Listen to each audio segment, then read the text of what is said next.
মিয়ানমারের রাখাইন রাজ্যে বাংলাদেশের হয়ে জাতিসংঘের ত্রাণ সহায়তা পৌঁছাতে প্রস্তাবিত মানবিক করিডোর নিয়ে অন্তর্বর্তী সরকার কোনো চুক্তি স্বাক্ষর করেননি বলে জানিয়েছেন জাতীয় নিরাপত্তা বিষয়ক উপদেষ্টা ও প্রধান উপদেষ্টা রোহিঙ্গা বিষয়ক high representative doctor Khalilur Rahman. রোববার বাংলাদেশ ইউনিভার্সিটি অব প্রফেশনালসে রোহিঙ্গা প্রত্যাবাসন বিষয়ে আয়োজিত সেমিনারে এই কথা জানান তিনি। নিরাপত্তা উপদেষ্টা বলেন, মানবিক করিডোর নিয়ে সরকার কোনো চুক্তি স্বাক্ষর করেননি, এটি নিয়ে কেবল প্রাথমিক পর্যায়ে আলোচনা হয়েছে। তিনি আরও বলেন, বাংলাদেশ আমেরিকার হয়ে আরাকানে প্রক্সি যুদ্ধ শুরু করেছে এমন গুজব কিছু প্রতিবেশী দেশের গণমাধ্যমে ছড়াচ্ছে, যা কখনোই কাম্য নয়।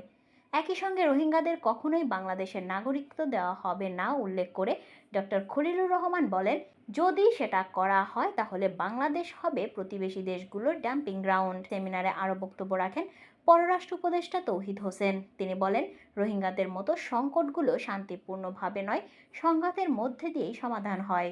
ইতিহাসও তাই বলে। এ সময় 1971 সালে বাংলাদেশের মুক্তিযুদ্ধ সহ আফ্রিকার বিভিন্ন জাতিগোষ্ঠীর স্বাধীনতা যুদ্ধকে উদাহরণ হিসেবে দেখান উপদেষ্টা।